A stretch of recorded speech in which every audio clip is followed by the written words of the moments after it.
There are a million voices in your head right now. Your mother's voice telling you to be safe, father's voice telling you to be strong, your friend's voice is telling you what you should want, social media's voice telling you what's cool, your boss's voice telling you what's possible, society's voice telling you what's acceptable. A million voices. And the only one that matters, the only one you should listen to is yours. But here's the problem: most men have never heard their own voice.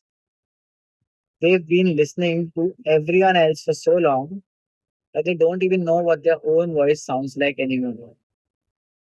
This is episode 20. Today we are talking about finding your voice in a world of a million voices. The noise is relentless, it never stops. It's in your phone, it's in your feed, it's in your conversations, in your head. Everyone has an opinion about what you should do, what you should want, what you should be. The problem isn't that they are wrong. The problem is that you're listening to them instead of listening to yourself. Proverbs chapter 14, verse 12. There's a way that appears to be right, but in the end it leads to death. What Solomon is saying is this: just because everyone is going that direction doesn't mean it's the right direction for you. The crowd is loud, the crowd is confident, the crowd is certain, but the crowd is also often wrong. Think about it. How many men do you know who are living someone else's life?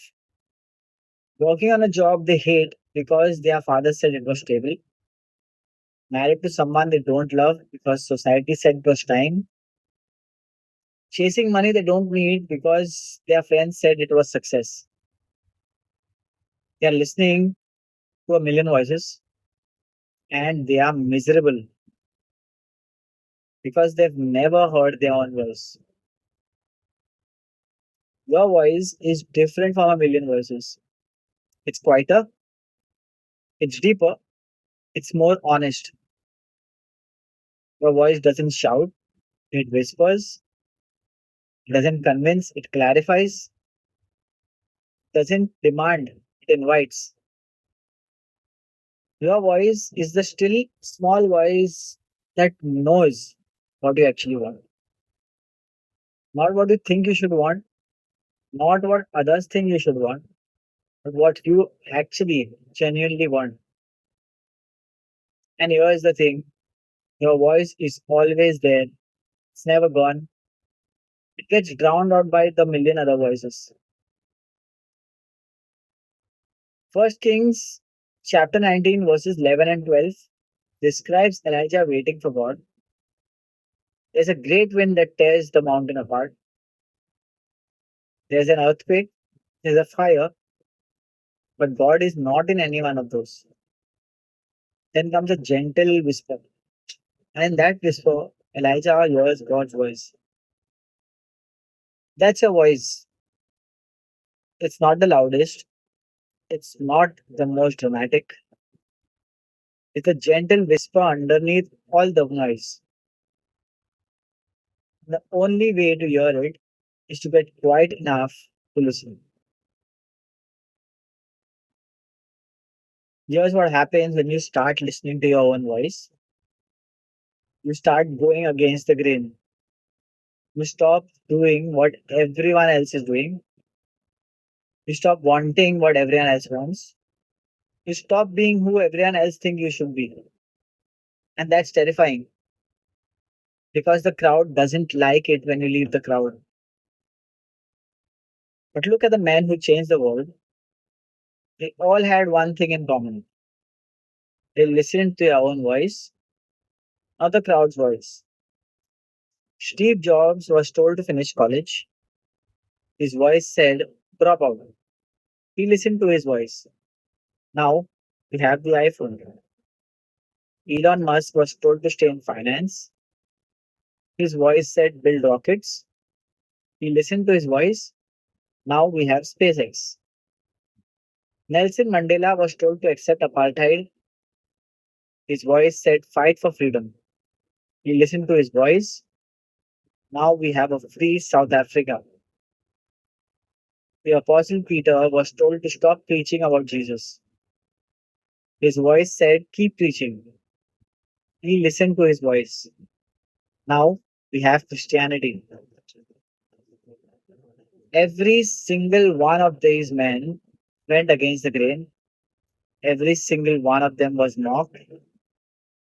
Every single one of them was told they were wrong, but they listened to their own voice, not the crowd's voice. And because they did, they changed the world. Here's what happens when you don't listen to your own voice. You live a life that isn't yours. You wake up at 40 and realize you've been living someone else's dreams. You've been working towards someone else's goals. You've been becoming someone else's version of success. And you can't get those years back. Ecclesiastes chapter 12, verse 1 says, remember your Creator in the days of your youth, before the days of trouble come and the years approach when you will say, I find no pleasure in them. What the preacher is saying is this: don't wait until you're old to start listening to your own voice. Don't wait until you've wasted decades. Start now. Because the cost of not listening to your own voice isn't just a bad career or a bad relationship. The cost is a life that isn't yours, a life of regret, a life of what if. And that's a cost you can't afford. So, how do you hear your own voice in a world of million voices? First, get quiet. You can't hear a whisper in a crowd. You have to get away from the noise. Turn off your phone, get away from social media, get away from people who are constantly telling you what to do. Just sit in silence and listen. Second, ask yourself the hard questions.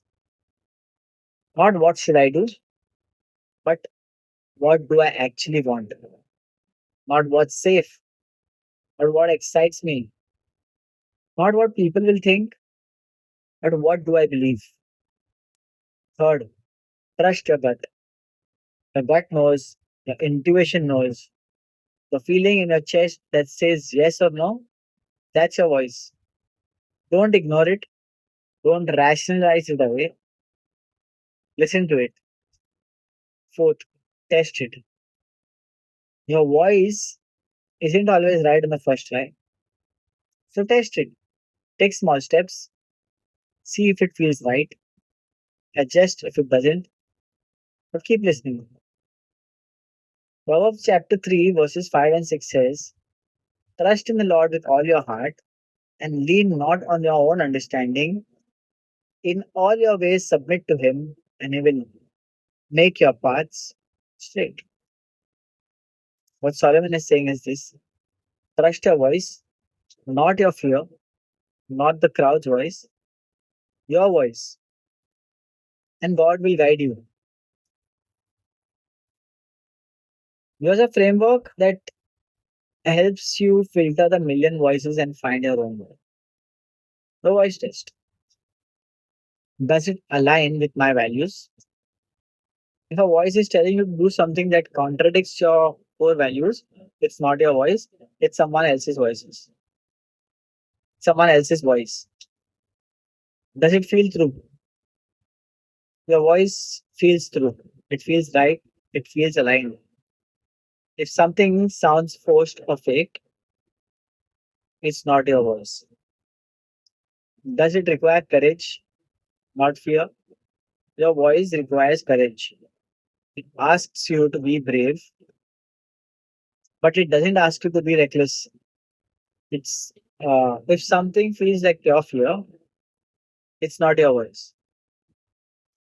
Does it serve something bigger than me? The voice isn't selfish. It serves something bigger. It serves your family, your community, your faith, your purpose. If a voice is purely self serving, it's not your voice.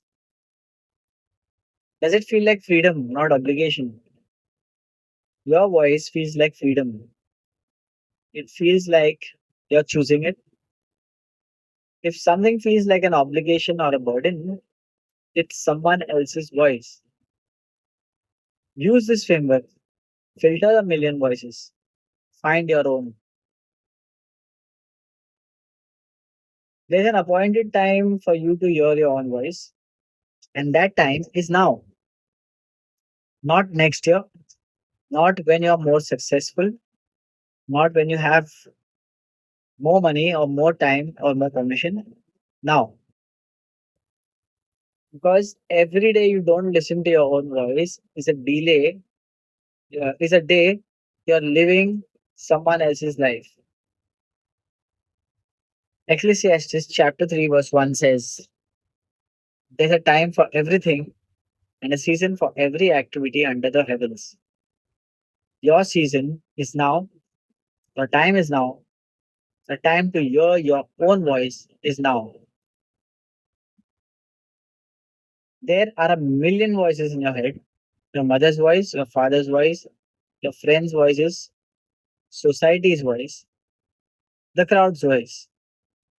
But there's only one voice that matters, and that's yours. Your voice is quieter than the million voices. It's deeper, it's more honest, it's more true. And the only way to hear it is to get quiet enough to listen, to ask yourself the hard questions, to trust your gut, to test it, to filter the noise. And then, and this is the important one, to have the courage to follow it. Even when the crowd tells you you're wrong, even when your friends tell you you're crazy, even when the society tells you it's impossible, even when fear tells you to stop. Because the men who change the world are the men who listen to their own voices, not the crowd's voice, their own voice. And that can be you. The appointed time is now. The choice is yours.